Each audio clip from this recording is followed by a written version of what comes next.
It's time for the Phil Ferguson Show.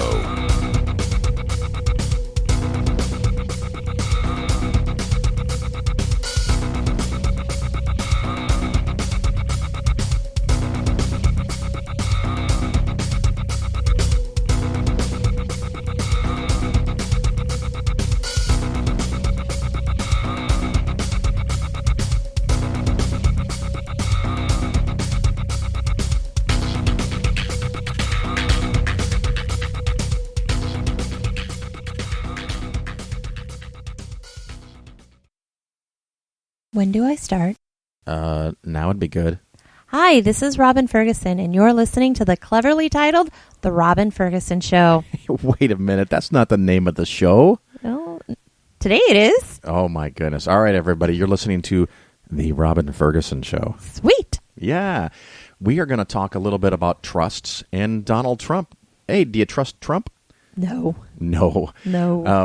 Robin and I have been talking about Donald Trump a lot, sadly, and a little bit about trusts. And I've had, in the past, quite a few people ask me about trusts. And we've talked about it a little bit on the show, but it's come up more frequently with Donald Trump claiming he's going to have a blind trust with his kids. And so I thought you guys might enjoy us kind of chatting about that. How's that sound with you, Robin? That sounds fine. Could you tell us what a trust is? Okay, so a trust is when you set up your money, usually with an attorney, and you have trustees for what happens with your money when, like in your mom's case, when your mom and dad both passed, they both had a trust that told us what to do with their money. That's exactly right. So a trust is a legal document created by an attorney, so I can't help you with that. And it becomes its own unique entity in the eyes of the IRS, has its own tax ID number, and there's trustees, people who are in charge of the trust, and there's beneficiaries, people who benefit from the trust. And in the case of my parents, they were the trustees and the beneficiaries until they passed away, and then I became the successor trustee, and it made it handy for us in a couple of situations where I would go into a bank, show them the 2 death certificates, a copy of the trust, which they had to have when they set up the trust account, and they just say, "Yes, sir, Mr. Ferguson, what would you like to do?" And poof, I'm in charge. So it really, really made life a lot easier in changing ownership or moving around assets. So it's a standard thing that I recommend to my listeners. If you have 3, 4, 500,000, and particularly if you have some property, that you should seriously consider having a trust. What do you think? I think that would be a prudent idea. Excellent. So go do that and then come back. No, really. Just stay here. We're gonna talk about trust some more. And then a specific type of trust is a blind trust. Can you tell us about that?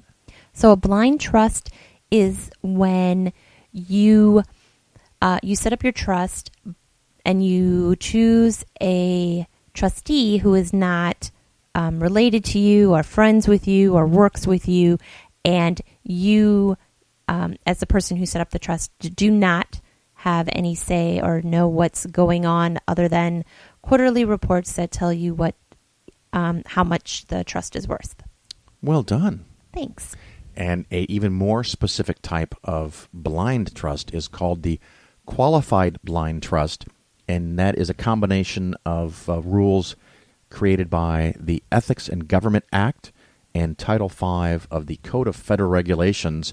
And that, of course, yes, I did get that from Wikipedia. So if you go look up blind trust in Wikipedia, you can find that. And Robin thought it would be really cool, and I agreed with her, to read a little section of Wikipedia. So Robin, what do you have for us? So according to Professor Wikipedia, it summarizes what a qualified blind trust is, and it says, in order for a blind trust to be a QBT, qualified blind trust, the trustee must not be affiliated with, associated with, related to, or subject to the control or influence of the grantor, the political official. The trustee should not be a current or former investment advisor, partner, accountant, attorney, or relative. So if Trump gave his kids all of his assets and had them in charge of the trust, it definitely couldn't be a qualified blind trust. I would have to say probably not. All right. Is there more? Yes, so the assets initially placed in the QBT, because they are known to the grantor, continue to pose a potential conflict of interest until they have been sold or reduced to a value less than $1,000. New assets purchased by the trustee will not be disclosed to the grantor, so they will not pose a conflict. So I think in Trump's world, it's going to be virtually impossible to even consider a qualified blind trust. Right. Yeah, we're not going to see Trump Towers all of a sudden just go dark. Well, we can have a dream, but he can't sell them fast enough. And how do you forget that you own a tower or a golf course? Exactly, which kind of, so when I first started reading about blind trusts, it started when the Eisenhowers put their assets into a blind trust because they wanted to keep ownership of their television station. However, how do you forget you own a TV station? Right. So the qualified blind trust is out. I'm not even sure about the blind trust because if Trump still knows he owns all these properties, he might take actions that could benefit him. Right. How do you not have conflict of interest when you have dealings all over the world? Now, I was looking this up a little bit because people were saying that presidents have to use a blind trust. And I found out that Bill Clinton and George W. Bush actually did use blind trusts, and they sold everything they owned, all their investments, put them in a trust, and someone else managed it on their benefit, for their benefit. However, Hillary Clinton, who, as we are now all aware, is not president, she did use bank accounts, treasury notes, and mutual funds, so she still had investments and knew what they were, but they were very diversified. Sounds smart. What about President Obama? Obama. In case you are thinking of referencing Obama to support the cause for Trump having blind trusts, that's not going to be very good because Obama himself did not use blind trusts. The bulk of his money was in either checking or savings accounts, treasury notes, and index funds. So he still owned virtually all U.S. stocks, but he didn't specifically favor one company over another. So that kind of reduced the conflict. Does it? Does it? I don't know. I don't know. That's the question, isn't it? Well, and one thing that you could argue is that if all of your investments are in at least U.S.-based index funds, you would have the motivation to make sure the United States was successful. Yeah. I mean, what's good for the country would be good for your bottom line. That's right. So personally, you would benefit. So I don't know if we want that, but that could be the case. Of course, the president could act like a CEO of a company and create situations that would run up the prices. So if you do something that runs up the stock market, would it benefit you personally?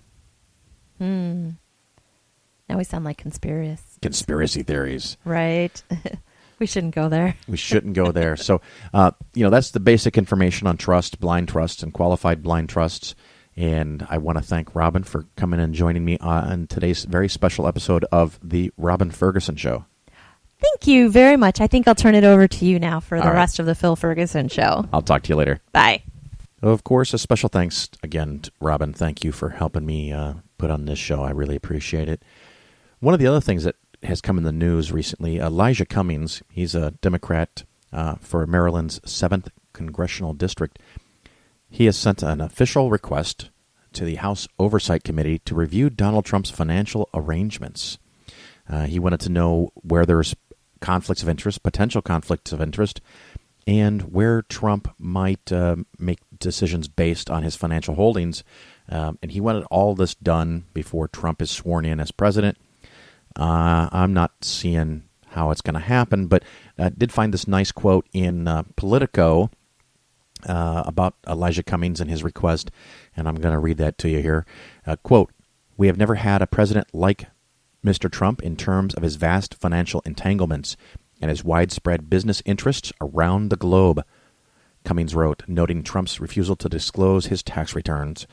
Go back to Cummings' quote here. Mr. Trump's unprecedented secrecy and his extensive business dealings in foreign countries raise serious questions about how he intends to avoid conflicts of interest as president, end quote. So I agree with that 100%. There's potential conflicts that we've not generally had from presidents before. We haven't had presidents that have owned multiple buildings and golf courses. Just as an example, Trump owns multiple buildings in Manhattan. He owns a brand new international hotel and tower, the Trump Tower in Chicago, buildings in Las Vegas. He even owns a very big hotel in Washington, D.C. itself, which is causing this thing that I've heard called stay to play, where you rent out rooms and stay extended periods of time, or at least pay for extended periods of time in Trump's building so that he gets a financial benefit, and then maybe you can get to meet with him or curry favor by running money through his facilities. And that's something we've not had to think about before.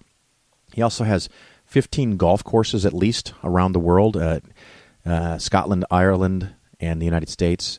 And he has buildings or licensing agreements in other countries that include at least Dubai, Canada, Panama, Dominican Republic, the Philippines, and India. Now, how these will affect his behavior is yet to be seen, and maybe he'll play it straight and not try to seek personal benefit, although I do have a hard time visualizing that. So fingers crossed that things aren't as bad as I'm concerned that they're going to be. So hopefully everything will work just fine, and we can look back and laugh at how paranoid we were at some point in the future. A little bit later, right after our break, we are going to talk to Amanda Marcotte. She works for Salon. Yes, Salon. She's a well-known writer and writes on a lot of issues that my listeners are going to like. So we talk about women's rights, reproductive rights, abortion, gay marriage rights, and many other issues. So you're going to enjoy that. And hang on, and we'll talk to Amanda right after the break. Stephen Fry, the question about the Catholic Church apparently doesn't condemn homosexuality, that question asked. Well, I'm afraid it simply does. It does condemn it, yes. It calls it, the official word is disorder, but it was refined by the current pontiff, Ratzinger, who called it a moral evil. But on the other hand, we must remember, as the point that was made, is that the Church is very loose on moral evils, because although they try to accuse people like me who believe in the empiricism and the Enlightenment of somehow what they call moral relativism, as if it's some appalling sin, where what it actually means is thought, they, for example, thought that slavery was perfectly fine. Absolutely okay, and then they didn't. They thought until the year 2000 that a baby went to limbo, causing unbelievable distress to parents whose child died. Okay. Unbelievable distress. And then, with a wave of the hand and a stamp of a seal, it was no longer true. Something that had been eternally, or at least true for 2,000 years, suddenly wasn't. Because the truth is complicated. It's hard. And what is the point of the Catholic Church if it says, oh, well, we couldn't know better because nobody else did? Then what are you for? Okay. This is Phil Ferguson with Polaris Financial Planning, the home of science-based investing. I see people owning really bad investments all of the time. Many advisors are paid a commission by a big company to sell you something you may not need. It's kind of like church. They create fear, then they tell you what you want to hear, and then they take your money. What you want is an advisor that is paid only by you. That is a fee-only fiduciary advisor. Remember, people work for who they are paid by. You can contact me, Phil, at PolarisFinancialPlanning.com, or listen to the cleverly titled The Phil Ferguson Show. Each show, we have an interesting investing skeptically topic and an interview with someone fighting to end religion. Polaris also gives 10% of gross revenue to support the growing secular movement. You're not just getting better investments, you're helping to change the world. You're listening to The Phil Ferguson Show. All right, everybody, welcome back. This is Phil Ferguson, and of course, you are listening to the cleverly titled Phil Ferguson Show. With me today is a Salon staff writer, a longtime, I guess, acquaintance. We abuse the word friend so much, so maybe she'll correct me if I'm wrong. But Amanda Marcotte, how are you? Good. Thanks for having me on your show. It is my pleasure. I think we first met at like Skepticon 3 or 4. Yeah. That sound right? Yeah, it's been a long time. I haven't gone for the past couple of years, so it certainly was one of the early ones. Well, and the thing I wanted to start with, and we've got lots of great material, and we'll just wander all over the place, but I did want to talk about a story that you wrote where you talked to me at length, and you quoted me in the article quoting somebody else. So that's kind of like my claim to fame in Salon now, is that I got quoted quoting somebody else. And that was about the incredibly powerfully rising, dramatically increasing, what would they call themselves? The secular pro-lifers. Yeah, them, the secular pro-life. So why don't you tell us a little bit about that article and where people can find it? So you can find that at Salon, and it came up because Slate had a piece by a reporter who kind of covers the religious right about the secular pro-life movement. So the fact that she covers the religious right should have been your first clue that perhaps the secular pro-life movement isn't as secular as they seem. But, being, as I have for many years, kind of in and out of atheist activism and circles, I have heard about these people before and knew from some other folks in the atheist movement that can I curse on your show? Please do. That they're full of shit. That most of them are not, in fact, secular, that their numbers are wildly exaggerated, that they kind of exist more as a Potemkin movement and not as to sort of help create a legal rationale for restricting abortion rights, and not actually some kind of widespread phenomenon of people that are somehow believing that embryos are human beings with rights without a religious justification for that belief. And I actually have a very serious disagreement with what you just said. No, I'm just kidding. What? I agree 100%. She's like, what could that possibly be?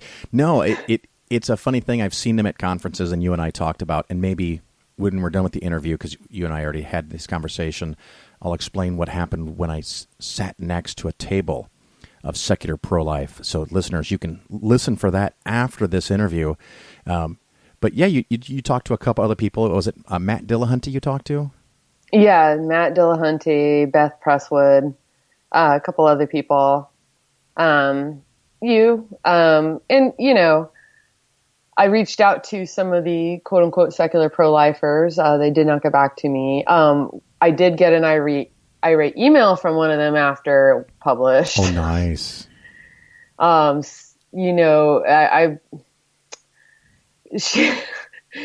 It's how to describe this email. I think that the thing that was so funny about it was she couldn't really deny anything I said. Like her argument was like, well, yes, I'm very religious, but that doesn't mean I'm not a secular pro-lifer. Yeah, that was the if I was going to paraphrase and sum up the gist of her argument.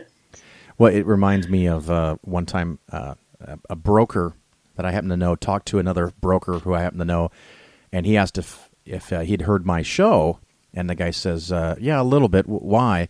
And he says, well, you hear what he's talking about? And he goes, did he have something that was wrong? And he goes, no, he's telling everybody how our industry works. We got to get him off the air. And I'm like, cool, I'm doing my job. But yeah, so the secular pro-life is a small, what would you call it, a coven? Covens are good things. Yeah, and I expect I might get an actual email. So if you are a secular pro-life person and feel compelled, and if you somehow it benefits you to type that email, go for it.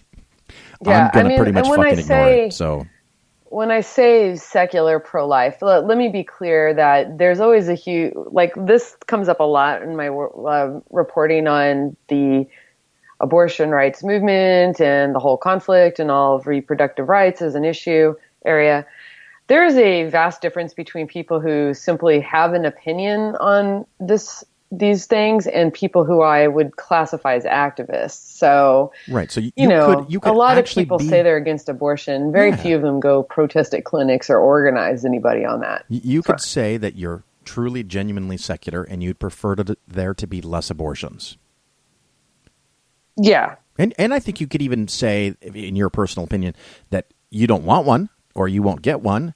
And you could even go a step farther and say that they could be illegal, but it's not something I support. And my show does not claim to be fair and balanced. So we're just going to pick on them. How's that sound? Yeah.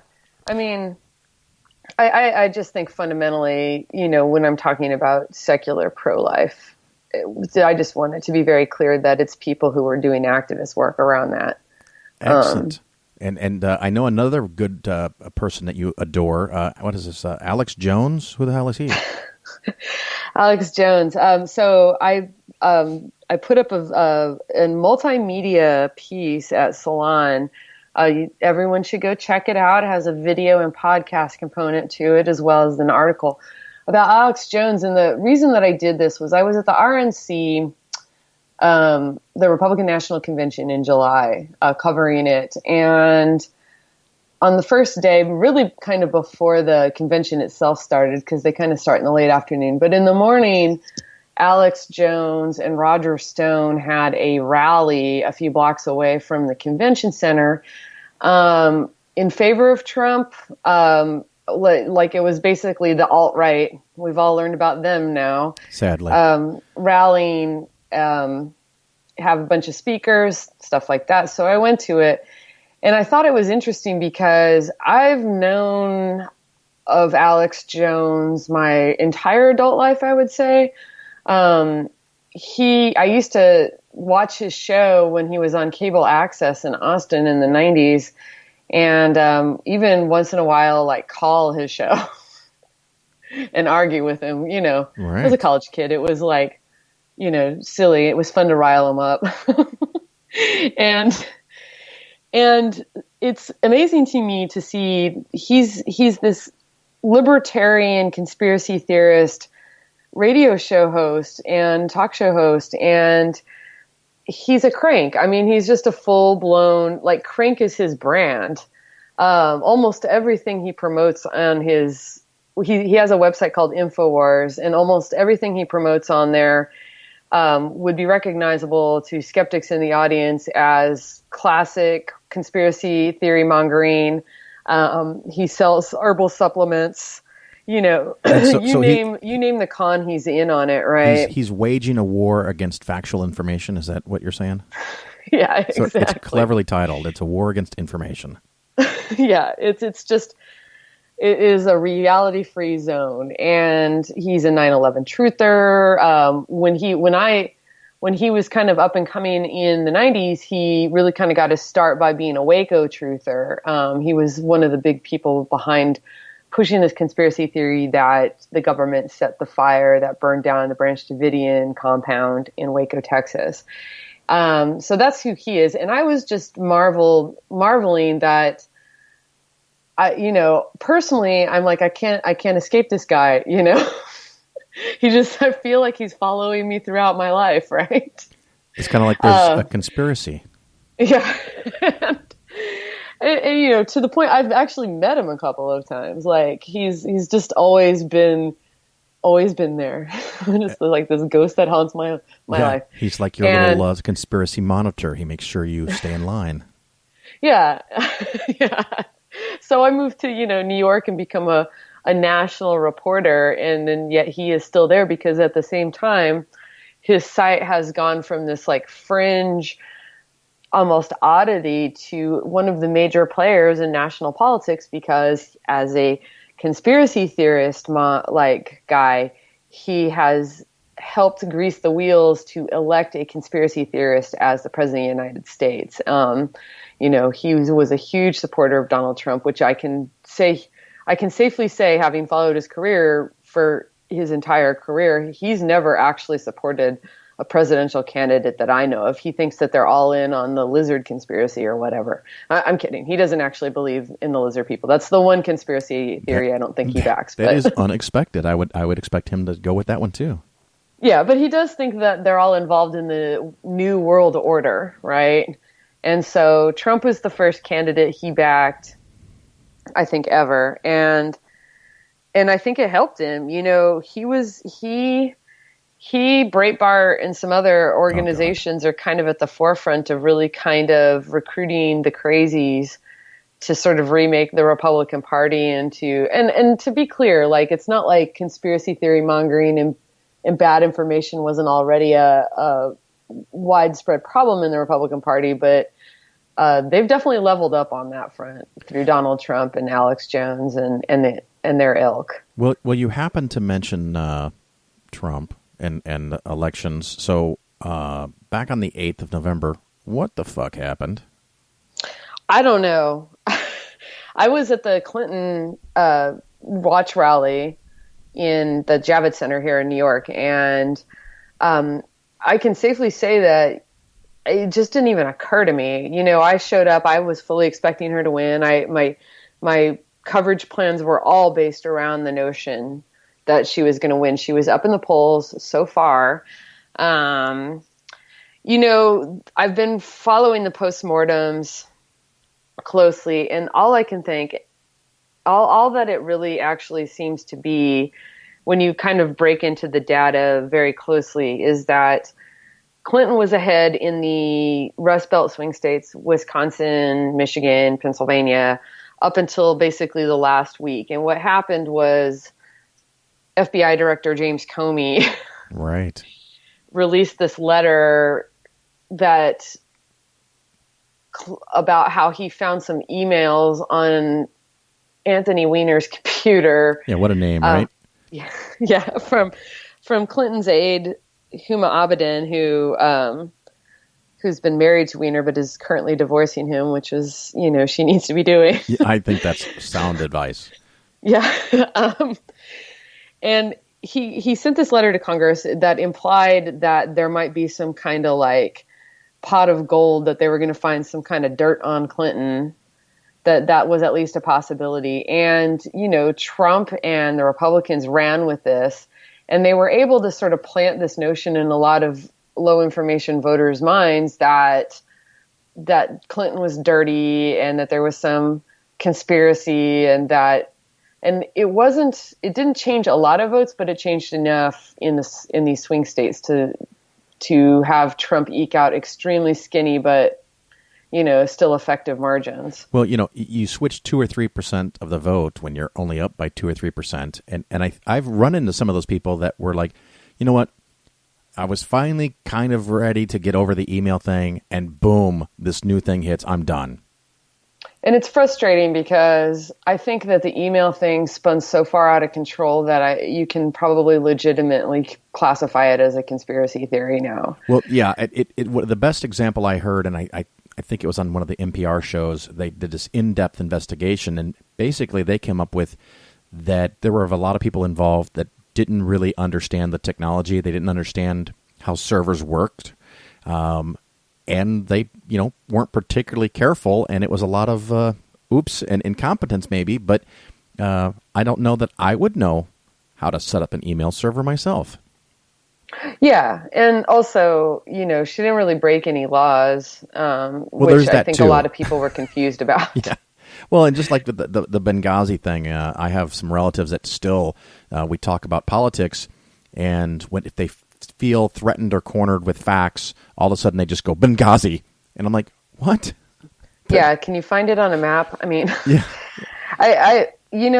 I've actually questioned a lot of conservatives about what they think Benghazi is about, and I do find that very interesting because with emails, when you ask people what they think emails is about, they never actually know. Like, I've yet to find a person who's outraged about the supposed email scandal who can even tell you what it is. Right. What the source of their anger is, what specifically they think she did wrong. With Benghazi, you do get a little clear idea. They can kind of at least articulate what makes them mad, but 9 times out of 10, they don't have the facts right. What, so it seems like another conspiracy theory at this point. What is their reason? Because I haven't figured that out yet. Well, part of it is the myth that the Obama administration told forces to stand down and not protect the diplomats, right? The ambassadors. That didn't happen. Another thing that they tend to get mad about is they claim that she was sleeping through some of it. That she it's a little confusing because they say that she got the call at 3 a.m, and I don't remember exactly what the details are, but that's not true. She was actually called and alerted to what was going on at 3 p.m. Well, 3. I mean, at least they had 3 right. But also, Trump himself sort of reduced that to, what was she doing sleeping, when this happened? And it's like, if in fact that was exactly what happened, even if she was called at 3 a.m. to be told there was an emergency, why is that a problem? Yeah, is she not allowed to sleep in that job? Has that been the standard requirement for that position throughout the years? Yeah, exactly. I want my Secretary of State to get full 8 hours when possible. Well, you know what? If she wasn't a pneumonia-ridden woman that had menstrual cycles and everything, it would have been fine. Yeah. Yeah. No, I mean, it's with Benghazi, it's actually quite a bit like the Paula Jones investigation of the 90s, which is to say, it was a very slim excuse to sort of create an open-ended investigation of her in hopes that they could find something else to throw at her. And emails was what they got. I think a lot of people don't know that emails started with Benghazi. Wow. Now, the other thing that I deal with a lot of, I only have a few Trump supporters on my 5,000 friends Facebook list, but they're now saying, well, Trump said a lot of crazy things, sure, but he wasn't Hillary. And you can't really get mad at him until he's done something. Well, now he's started to appoint people. And yes. Do you have any thoughts on who he's appointing and what their backgrounds are? Yes. So the biggest one right now that is alarming me is Jeff Sessions to Attorney General. I think I may be even more alarmed by that than Steve Bannon as chief strategist. And that takes some doing. Yeah, I mean, putting Jeff Sessions into the position of Attorney General sends a very strong signal that Trump was not just saying a bunch of racist stuff to get elected, that he really means it. Yeah, Jeff Sessions is about as close to an out-and-out white supremacist as you're going to get in modern politics. And I was reading that as far back as 30 years ago, he has been denied the opportunity to become a judge because yes. he's so over-the-top racist. And now he's going to be, apparently, in charge of the entire Department of Justice? Yes. So how do you get justice if you're not a white person when the racist is in charge? You don't. And that, I mean it's that's hard enough, sending a clear signal now of what the Trump administration's priorities are. Is there a chance that Trump just has no clue what he's doing? I doubt it. Jeff Sessions has been with him in his campaign since the beginning, basically. He was the first senator to endorse him, I do believe. And he was at the RNC. I sat and watched him speak. He was really boring as a speaker, but he was also pretty scary. Like the race baiting was not very well cloaked in euphemism. Yeah, they've gone from dog whistle to just say it. Yeah. Yeah, he's a nasty piece of work. I have no doubt. My sense is if Trump doesn't know what he's doing, and I think that he probably does. I don't think he's that stupid. I think he's incurious, but I don't think he's stupid. I think that, but even if Trump doesn't know what he's doing, then that shows that this is Steve Bannon's pick, right? Right. That doesn't help. And it doesn't. Then at that point, it's just immaterial because then it just shows that Trump is being, whether Trump is himself a white supremacist or if he's just being controlled by a white supremacist.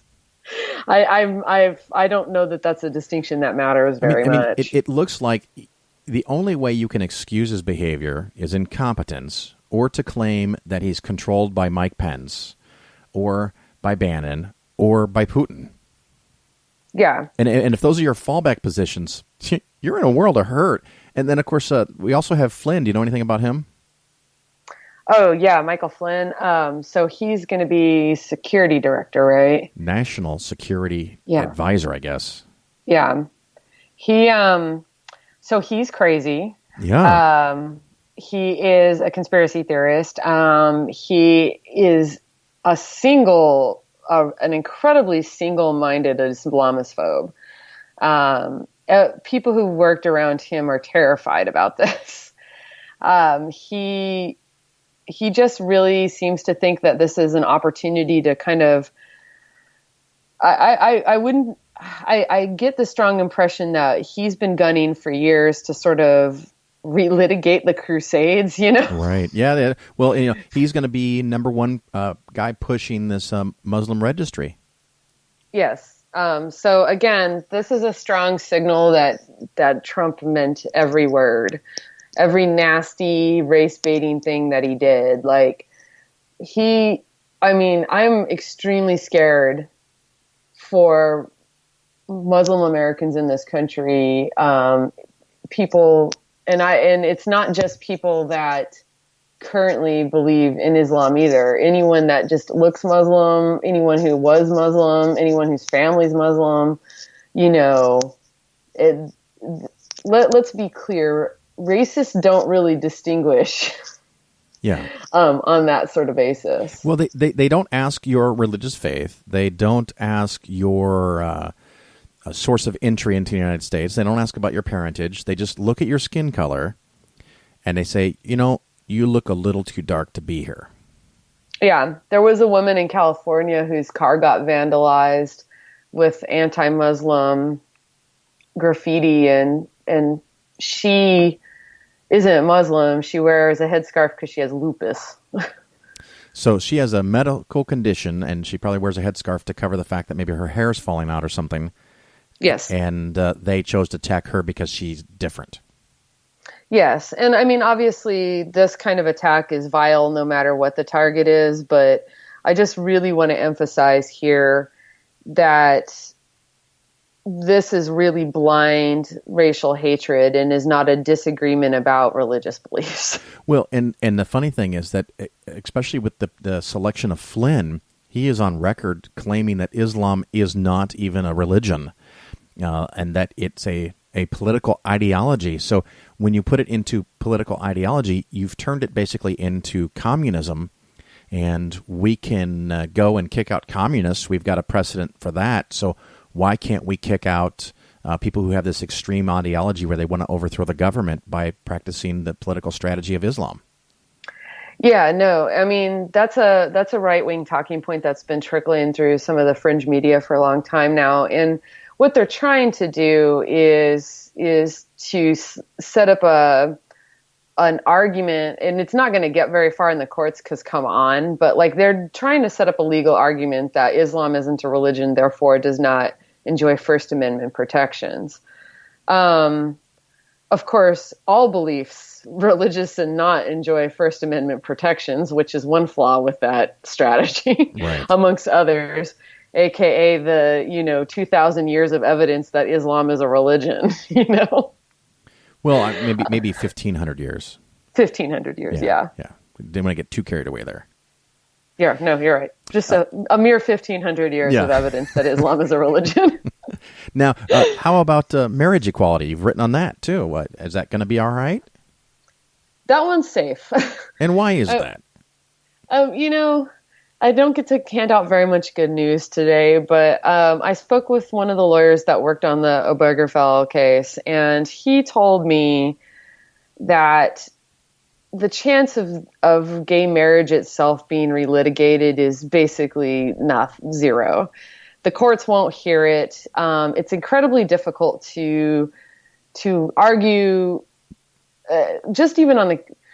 I think I don't want to get too technical here, but there's the concept of standing in the law, and that's your right to sue. You actually have to prove that you were injured by somebody else's actions or by a law or whatever in order to sue. It's very difficult to make an argument that someone else getting married, it's hard to imagine who the plaintiff in that case would be, right?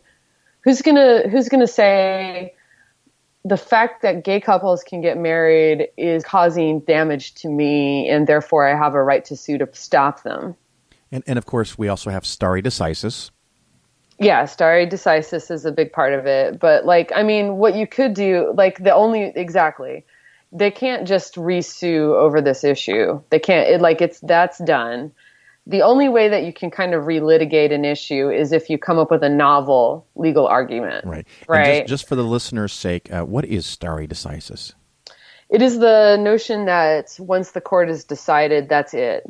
That's the precedent that all other courts have to follow from here on out. So, for instance, with Roe versus Wade, which is a case I know very well because I've been a reproductive rights reporter for so long. You must have read my mind because I wanted to do that next. Yeah, the decision, the precedent in Roe versus Wade is that the right to privacy ensures that women have a right to have an abortion. So if you want to attack abortion, you have to do so while somehow not infringing on that right to privacy. So they've come up with some clever legal arguments. In July, they decided Whole Women's Health versus Hellerstedt, which the state of Texas was doing in that particular case was they were arguing that the state should have a right to sort of pass a bunch of safety rules. Yeah, like red tape regulations that made providing abortion impossible. Like really wide hallways. Yeah, exactly. It's just very expensive or even physically impossible. For instance, one of the laws was that you had to have a transfer agreement with a local hospital passed with the knowledge that most abortion clinics couldn't actually get that transfer agreement because it was against hospital rules, not because of disapproval of abortion, but in order to get a transfer agreement with a hospital, you actually have to send patients to them. And abortion clinics don't do that because they don't need to, right? So it was a bunch of rules like that. And what made that clever and creative litigation was that it didn't actually say that you don't have a right to abortion. It just was saying that we're allowed to put an infinite number of obstacles between you and you're right. You actually see very similar arguments with these voter suppression laws, right? Right. And they can't deny you have a right to vote, but they're going to try and make it hard. Right. For you. In the case of abortion, it's all about protecting women, just like a hijab. And in voters' rights, we're eliminating all the people who are voting twice and trying to eliminate fraud. So it's done for these noble purposes. And I think the Republican Party has mastered titling laws. You know, they come up with these titles that Freedom of Religion Act or something where you're oppressing people. And you go, oh, but you don't want to fight against the freedom of religion, do you? Yeah. Yeah, no, the disingenuous bill naming is something that the Democrats have never really gotten good at, and I really kind of hope they never do because our values and what we say our values are should probably stay in alignment. So marriage equality as a legal standard, you're not too worried about it, but of course we're not saying that there's not an increased risk of violence against someone who presents as gay. No, I mean, there's a lot of other things that could go wrong for gay people. I'm not saying gay people should be not scared. I'm scared for them, so... Yeah. Well, with Jeff Sessions as Attorney General, I mean, we have to really think very carefully about the sort of powers that the Attorney General has. And one thing they can do is sort of make it very easy across the country for police not to respect people's civil rights. So that's a problem. I don't like the sound of that. Yes.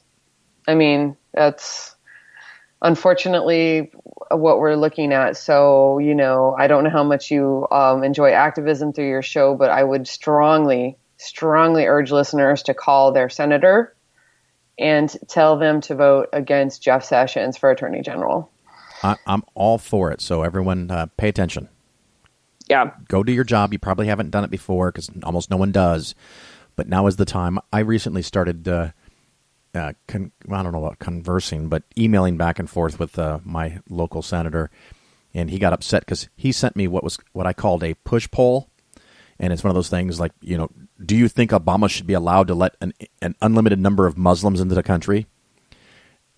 And, so then he'd get the results back, and it'd be like, well, 90% of people in my area said they don't want this. Well, of course they don't want that, but no one's suggesting that we do that. So I sent him a tersely written email that he was just creating propaganda and not actually trying to find out the will of the people, and it was disingenuous. And because of that, I was going to support whoever would run against him.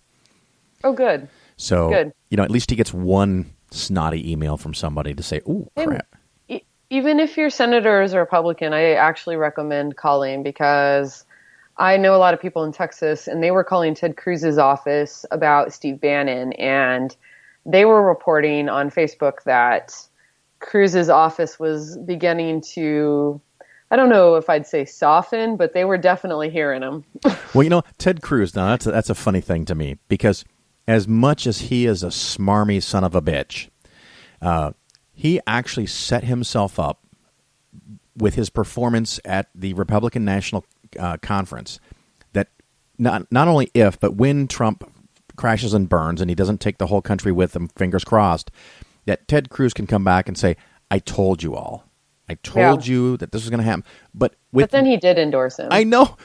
With weeks to go, he turns into a sniveling little coward. And the video of him calling people going, I'd like to ask you to vote for Donald Trump. I couldn't contain myself. I know. It couldn't have happened to a nicer guy.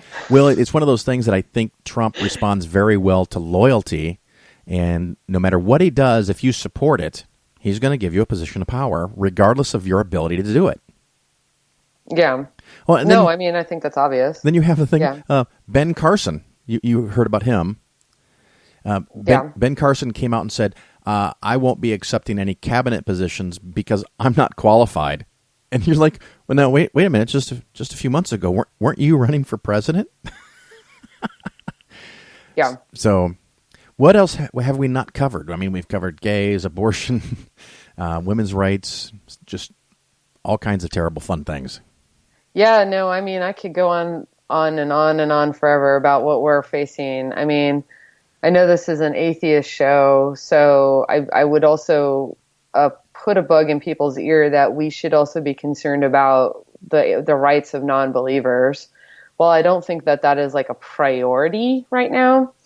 When you think about what's going on in this country and around the world, I think you're seeing this, with Vladimir Putin, with Donald Trump, with the sort of rise of right-wing nationalists in Europe, I think, and with Brexit and things like that, when we think of that as sort of an uprising of white traditionalists, know very well that part of what they think of themselves as their identity, and they're trying to reassert that on their supremacy over everyone else, is as that they're Christians too, right? Right. Vladimir Putin is closely tied up with the Russian Orthodox Church. That was why Pussy Riot went to jail, was that they played a prank on the church. How dare they? Can't take a joke. Yeah, no, it was just a prank. It's so infuriating. And while I don't think I think a lot of atheists might feel secure because, let's face it, none of us believe that Donald Trump believes in any Jesus or anything like that. Right. Don't let that lull you into a sense of complacency, though, because he has made it, he needs the support of the religious right in order to get anything done. And the way that he is going to get that support is to let them have whatever they want, because he doesn't care. Well, it's a classically historical alliance between, authoritarian leadership, we'll just call it that, and authoritarian religion, and they each get what they want, and the people end up kind of getting fucked. And I know a lot of people have taken some time to hide under their covers and stay in the dark and whimper about what has just happened, or sitting in the corner and crying, and take the time that you need. But at some point we need to fight. And like you said, because of my show and because of me and maybe my own biases, I think we probably need to double down and point out the insanity of religion, because religious people end up promoting this stuff. So, it's one of those things, whatever can be believed without evidence you can convince somebody of something even crazier, and they're just going to believe it, and they're just going to follow it, and that's what they're doing. Yeah, don't let them hide in the shadows. It's so important right now, and it's always important, but it is so important right now. And I think that, one thing that we need to be very cautious of and mindful and watching very closely on that front is that Mike Pence in particular has a very radical religious agenda. Right. And he is kind of at the forefront of this movement of the religious right to redefine religious freedom as their right to impose their faith on you. And that's through things like, making laws that allow people to break discrimination law if they claim that they're religious. So, denying women prescriptions, birth control prescriptions, or there's been other prescriptions denied to women because the pharmacist thought that she was sexually active. Refusing service to gay people. Right. God only knows. Willy-nilly, can I refuse service to anybody just because I want to? And it's interesting when I talk to conservatives about that, and they always fall to this example, and they say, so if someone comes into my store and they're abusive and threatening other clients, I have to serve them? That is not covered by anti-discrimination law. And I'm like, come on, really? Are you that dense? Are you being intentionally disingenuous? Do you think anyone is suggesting that? That's not what I'm asking. We actually had a family event where I asked someone, should a shop owner be allowed to refuse service to anybody that they want to just because they don't like the look or the cut of their jib, whatever they want? And they kept bringing up different subjects, and there's all these people gathering around. And I said, it's a straightforward question. Just answer it. If you think they should be able to, say yes. And they wouldn't do it. And I said, well, the very fact that you can't give me a straightforward answer shows that intellectually you understand the weakness of your argument. And they did not appreciate that. Yeah. And, I also think it's worth noting, when you get in these arguments with people, that these religious freedom carve-outs are to legislation that you can look at. So, for instance, in North Carolina, the Charlotte City Ordinance that caused the fight over transgender use of bathrooms, and, the state trying to write a law that kind of got rid of the Charlotte City Ordinance. That ordinance was extremely specific about who enjoys non-discrimination protections, or if you want to kind of look at it from the other side, like who you can't discriminate against and why. So you can't, it was like, you can't discriminate against people on the basis of race, religion, sexual orientation, gender, categories like that, right? So if a gay man comes into your restaurant and he smells bad, and you don't want him in your restaurant because he smells bad is not a protected category. Right. Gay is a protected category. So it really kind of depends on the situation. That's a bad faith, bad argument. Yeah. And from my experience, gay men generally don't smell bad. No. It's usually the straight guys that don't know how to bathe. Yeah. Did I just invent a new stereotype? Or I did. I don't know. So with that high note, maybe we should wrap up. And how can people find your work? You work at Salon now. You're a slave to the system, right? Yeah, yeah. I'm a politics writer for Salon, so staff writer there. So you can find my work there. You can also follow me on Twitter. It's very simple. It's my name, Amanda Marcotte. I try to make things simple for people. I recommend following my Twitter feed if you want to know more from me. I'm very opinionated, and if you want to actually see my more reporting-oriented work, where I actually bother to research my opinions before I issue them, go to Salon. Go to Salon. Now, the only thing I don't see on here, and maybe you can do this coming soon, is what's going to happen to healthcare. Oh, yeah, no, yeah, that's a big chunk. We'll see. I think the Republicans themselves don't know. And the irony of that, not to get too digressive, is that there's a good chance because of that they're actually going to repeal Medicare but not get rid of Obamacare. Oh, my God. Well, it was funny because I was thinking I was imaging a scenario where two people are at a bar and they want to fight, and their friends hold them back. And so they know their friends are there holding them back so they can make all these claims about what they're going to do if they get into a fight. And the Republicans passed a law to flat out repeal Obamacare 70-something times. And every time they knew that Obama was going to veto it. So they could be as crazy as they wanted to. And now when they have all the cards, they're like, well, we're gonna take away some things, but we're going to leave in the pre-existing condition, and we're going to leave in the age thing for kids, and we're going to leave in this, and we're going to fix it. Yeah. You have carte blanche, and now you're not going to do it, which I'm kind of glad about. But I hope that they don't. Yeah, that's actually, for me, being as a white male. Sadly, I don't have too much of those other concerns personally, but I know that I, like a lot of my listeners who are probably white, you need to fight for these other people. You know, the classic scenario, they come for all these other groups and then they come for you. So if you're a listener, you probably aren't religious, so you are going to end up being on one of these lists. So we need to stop it now and fight all this stuff how we can. Yes, and I cannot emphasize this enough. Your best weapon right now is your telephone. Pick it up, call your representatives, call your senators, just call them all the time. Just lay into them.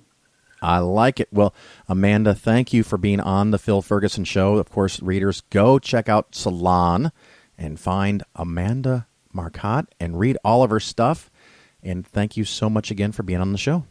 Thank you. You're listening to the Phil Ferguson Show. As my regular listeners know, just a few weeks ago, my mom passed away, and so I missed a week or two of shows. And I'm often reminded how amazing and wonderful my life is. Not just that I have a great family and that my mom did get 81 years, so she had a fair shot at life. Of course, she will be missed.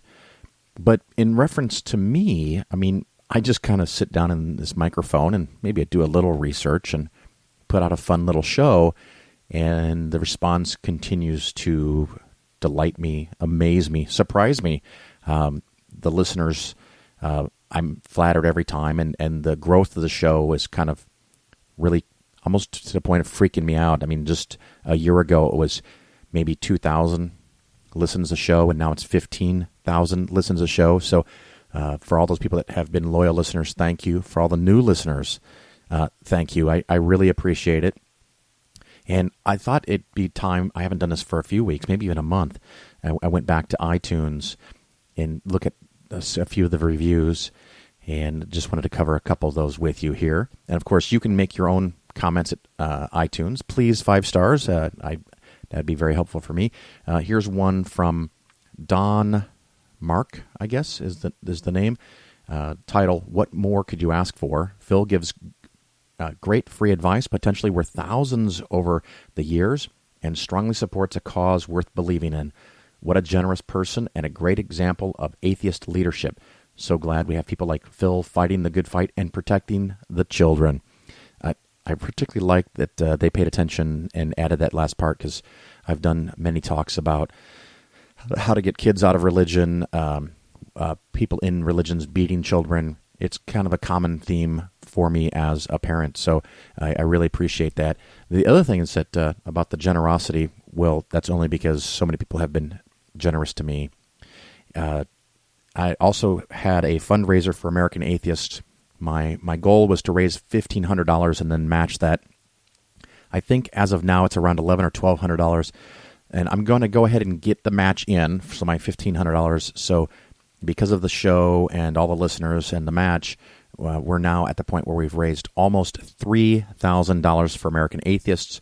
And of course, this is on top of the $1,300 or $1,400 we raised a few months back for the Secular Student Alliance.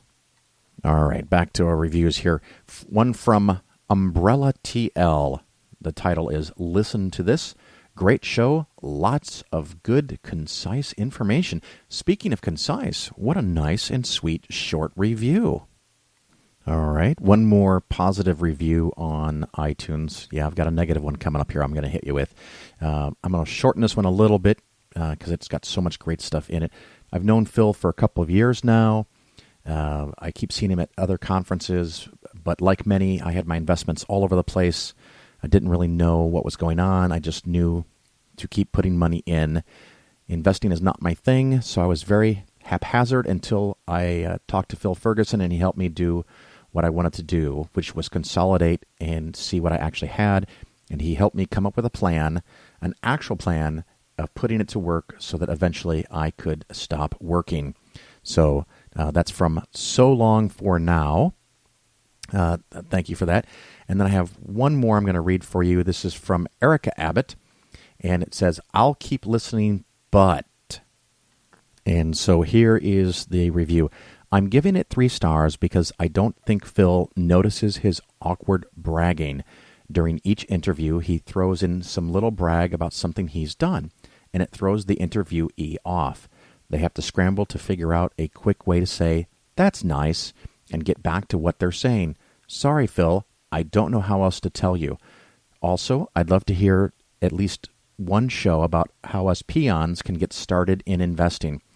All these tips are great, but the middle class is shrinking, and a lot of us don't have thousands in one go to invest. How do we start when we can only spare $25 to $50 a month? How do we get out of this cycle so we're not living 100% off of Social Security when we get old? So that's from Erica Abbott, 3 stars. Good points, Erica. I know it's something I do. It's a bad habit, and it's kind of like saying fiduciary incorrectly. It's something that I will strive to get better at. So thank you for letting me know. In reference to how else you could tell me, of course, you can send me an email. So just wanted to cover some of that for you guys. And once again, thank you for listening to The Phil Ferguson Show. And I hope to see you in person at a conference. Ciao.